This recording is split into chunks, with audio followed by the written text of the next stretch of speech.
Hello and welcome to our online class. यहाँ हम class 8 की मैथ के टॉपिक वर्ग तथा वर्गमूल को डिस्कस कर रहे हैं। इस क्रम में ये हमारा सेकंड वीडियो लेक्चर है। इससे पहले वाले वीडियो लेक्चर में हमने ये सीखा कि वर्ग का मतलब होता है किसी भी संख्या की घात 2 होना। जैसे कि यदि मैं 2 का वर्ग बोलूं तो इसका अर्थ होगा 2 की घात 2। 3 का वर्ग का मतलब होगा 3 की घात 2। इसी प्रकार से आप आगे को भी ऐसे ही बढ़ सकते हैं। एक एक्टिविटी के द्वारा हमने इस बात को प्रूफ करने का प्रयास किया कि वास्तव में ही 2 का जो वर्ग होता है वह 4 होता है। एक पेपर का हमने कार्डबोर्ड बनाया था और उसमें हमने उस पेपर की जो लंबाई चौड़ाई ली थी हमने 2 सेंटीमीटर ली थी और उसके अंदर हमने 1 सेंटीमीटर लंबाई चौड़ाई के वर्ग बनाए और हमने ये देखा कि यदि हम 2 सेंटीमीटर वर्ग वाली भुजा में 1 सेंटीमीटर के वर्ग बनाते हैं तो उनकी संख्या 4 होती है। इसी प्रकार से हमने 3 सेंटीमीटर का वर्ग बनाया और उसके अंदर हमने 1 सेंटीमीटर के छोटे छोटे वर्ग बनाए तो हमने ये देखा कि उनकी संख्या 9 होती है। और एक एक्टिविटी मैंने आपको भी दी थी करने को, जिसमें कि मैंने आपसे कहा था कि 4 सेंटीमीटर भुजा का एक वर्ग बनाइएगा और उसकी प्रत्येक भुजा पर 1-1 सेंटीमीटर में निशान लगा करके वर्गों की संख्या गिनिएगा। आपने वो एक्टिविटी करी होगी और इस प्रकार से आपने इस बात को जस्टिफाई किया होगा कि 4 का वर्ग 16 होता है, क्योंकि उस 4 सेंटीमीटर की भुजा वाले वर्ग में 16 1 सेंटीमीटर की भुजा के वर्ग वे होंगे। आगे की ओर बढ़ते हैं। यहाँ पर हमने अब तक धनात्मक संख्याओं के वर्ग को समझा है। जैसे कि हमने जाना कि 2 का वर्ग 4 होता है, 3 का वर्ग 9 होता है और इसी प्रकार से 4 का वर्ग 16 होता है। अब हम ऋणात्मक संख्याओं के वर्ग के बारे में ज्ञात करेंगे। वर्ग का अर्थ ही होता है किसी भी संख्या की घात 2 कर देना। तो यहाँ पर हम -1 संख्या लेकर के उसका वर्ग करते हैं और देखते हैं कि क्या उत्तर आता है। तो मैं थोड़ा सा रिकैप कर देता हूं। +1 का वर्ग बराबर +1 की घात 2 बराबर +1 का, इस प्रकार से लिख दीजिएगा, +1 गुणा +1 बराबर +1 आ गया।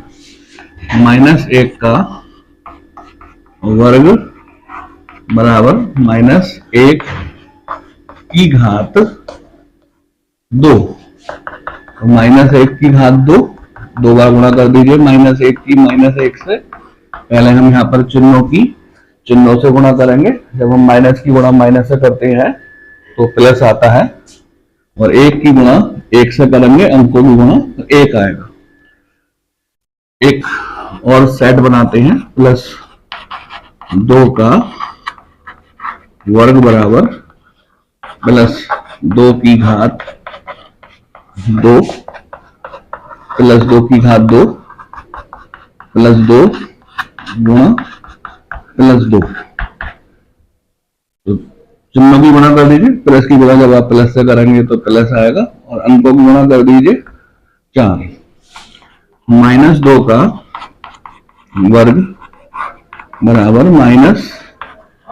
-2 की घात 2 बराबर -2 की घात 2 -2 गुणा -2।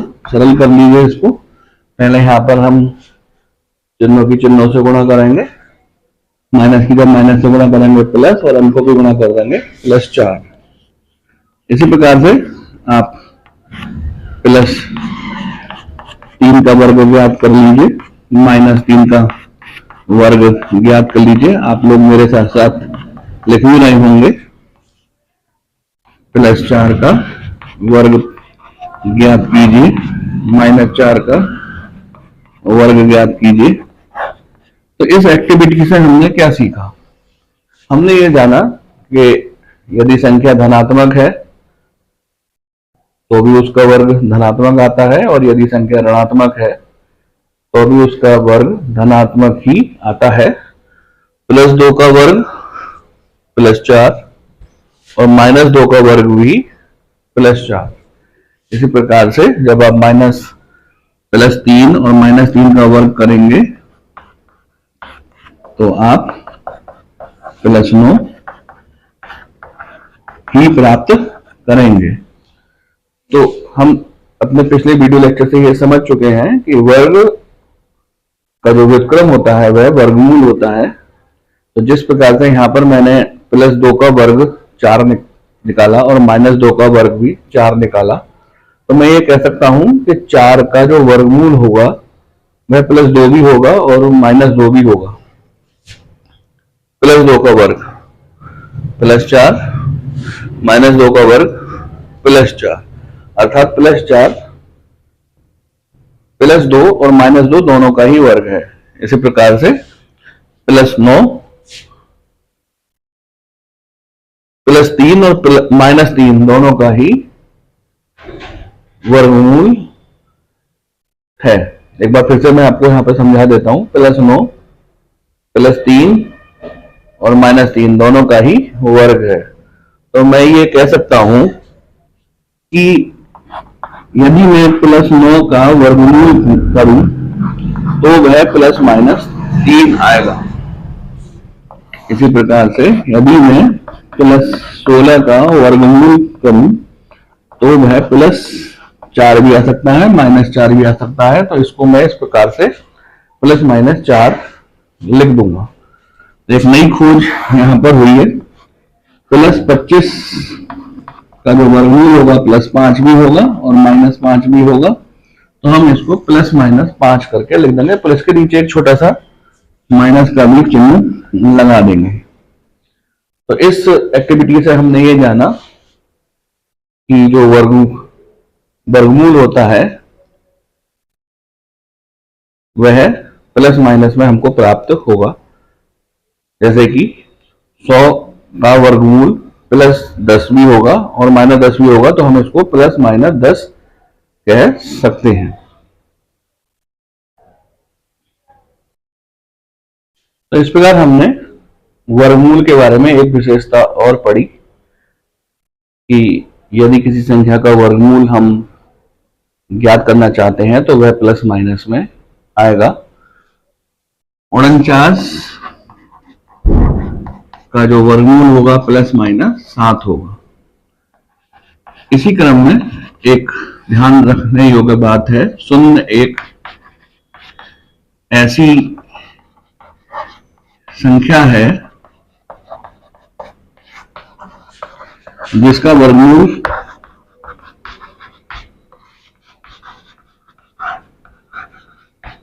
शून्य होता है। अब चूंकि शून्य +- में नहीं होता, इसलिए यहां पर +- चिन्ह लगाने की कोई आवश्यकता नहीं है। तो 0 का या 0 का जो वर्गमूल होगा वह 0 होगा। तो इस प्रकार से हम धनात्मक और ऋणात्मक संख्याओं के वर्ग और वर्गमूल का अध्ययन कर चुके हैं। अब हम बात करते हैं परिमेय संख्याओं के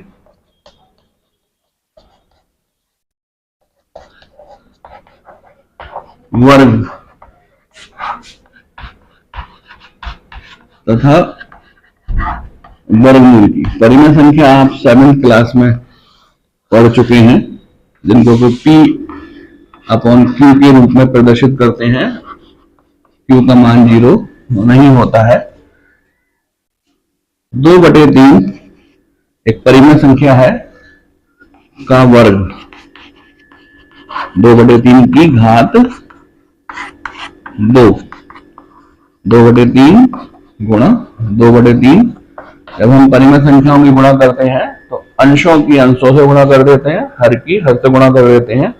ऊपर वाले अंक को हम अंश कहते हैं और नीचे वाले अंक को हम हर बोलते हैं। तो यहाँ पे 2 की 2 से गुणा हो जाएगी 4 और 3 की 3 से गुणा हो जाएगी 9।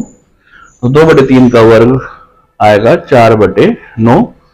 -2/3 एक ऋणात्मक परिमेय संख्या है का वर्ग -2/3 की घात 2 माइनस 2/3 गुणा माइनस 2/3, चिन्हों की चिन्हों से गुणा कीजिए, प्लस आ जाएगा।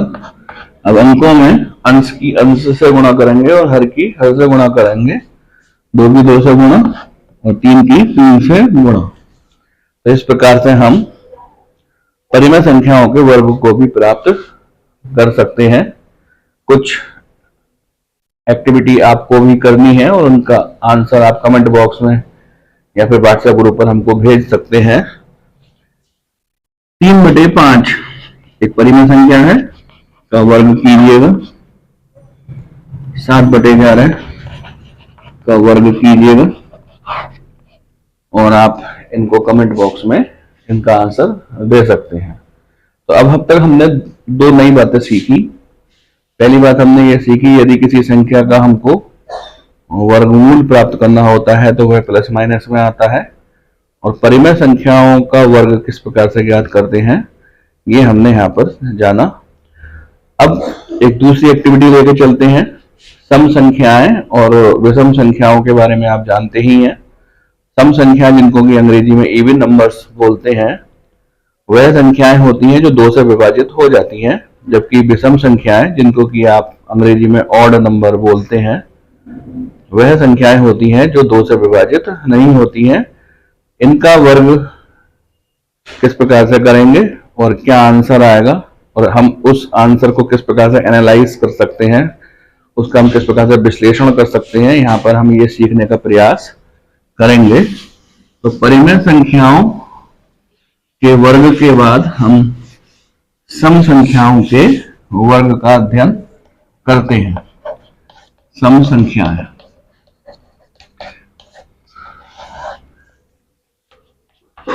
+2 का वर्ग बराबर +2 गुणा +2 बराबर +4, -2 का वर्ग -2 गुणा -2 +4, +4 का वर्ग +16, -4 का वर्ग +16, +6 का वर्ग बराबर +36, -6 का वर्ग बराबर -36 +36। यदि मेरी स्पीड तेज हो तो आप वीडियो को पॉज कर लीजिएगा और अपनी कॉपी में इसको लिखिएगा। +8 ये भी एक सम संख्या है, इसका वर्ग होगा +64, -8 इसका वर्ग होगा +64। तो क्या निष्कर्ष निकला? यदि हम सम संख्याओं के वर्गों को देखें तो आप पाएंगे कि सम संख्याओं का वर्ग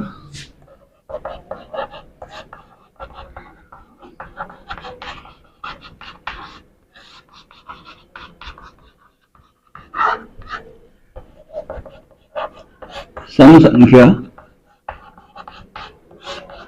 होता है। जैसे +2 का वर्ग 4 सम संख्या है, +4 का वर्ग 16 ये भी सम संख्या है, 2 से विभाजित हो जाएगी। +6 का वर्ग 36 है, ये भी सम संख्या है। +8 का वर्ग 64 है, ये भी एक सम संख्या है। 10 का वर्ग 100 होगा, 100 भी एक सम संख्या है। तो सम संख्याओं का जो वर्ग होता है वह भी सम संख्या होता है। आइए अब विषम संख्याओं के बारे में हम बात करते हैं। विषम संख्या वह संख्याएं होती हैं जो कि 2 से विभाजित नहीं होती हैं। विषम संख्या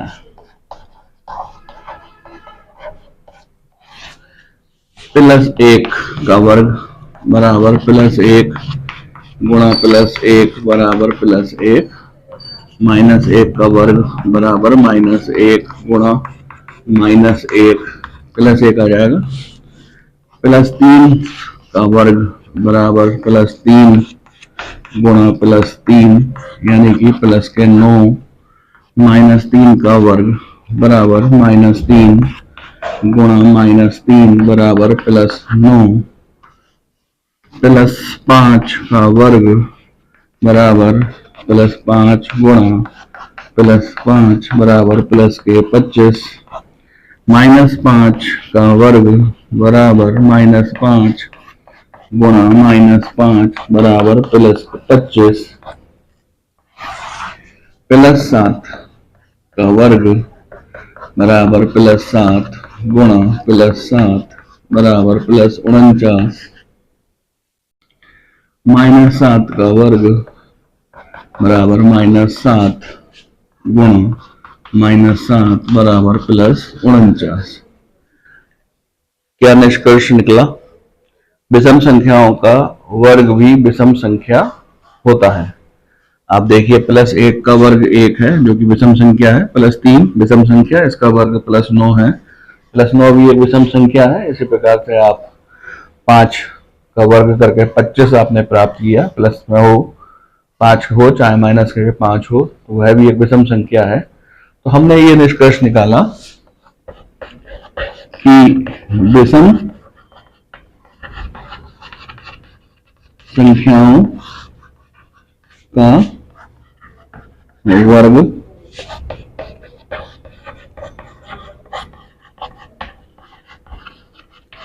विषम संख्या होता है। आप +7 से आगे भी बढ़ सकते हैं। +9 की बात करिएगा तो +81 आएगा, +11 की बात करिएगा तो 121 आएगा। तो जितनी भी विषम संख्याओं के आप वर्ग करेंगे वह सब विषम संख्याएं ही होंगे। तो एक निष्कर्ष हमारा ये निकल करके आया कि सम संख्याओं का जो वर्ग होता है वह सम संख्या होता है और विषम संख्याओं का जो वर्ग होता है वह विषम संख्या होता है। देखिए, आपकी नॉलेज को जांचने के लिए एक क्वेश्चन मैंने यहाँ पे लिख रखा है जो कि आपकी ही बुक का ये क्वेश्चन है, आपको ये बुक के अंदर मिल जाएगा।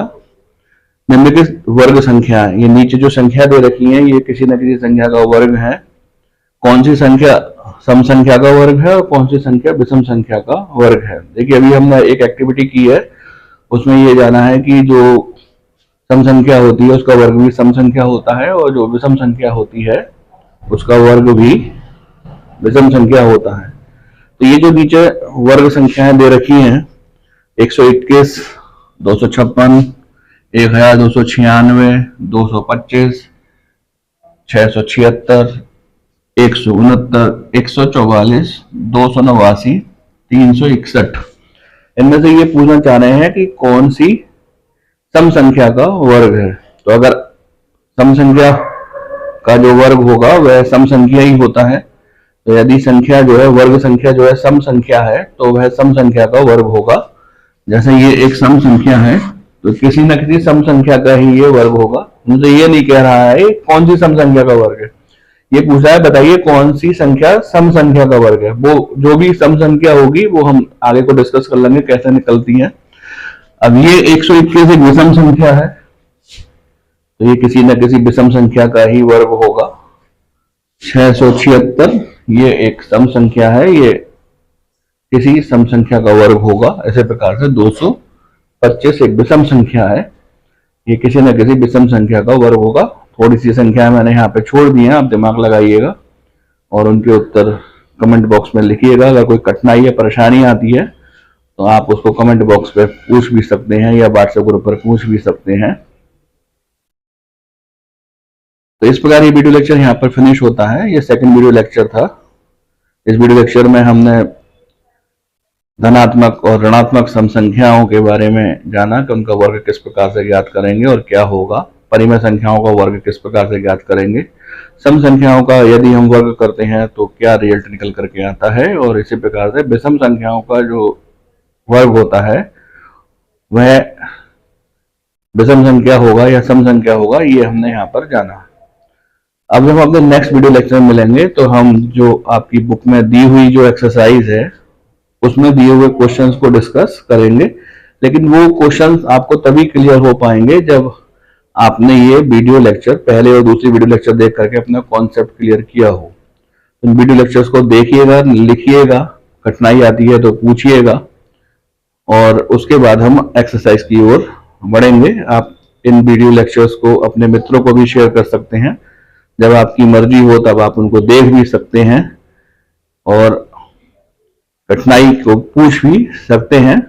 आपके लिए 24 आवर बाई 7 व्हाट्सएप ग्रुप खुला हुआ है। आप अपना उसमें कमेंट छोड़ दीजिए, आपको उसका आंसर मिल जाएगा। तो अब अपने नेक्स्ट वीडियो लेक्चर में हम मिलेंगे।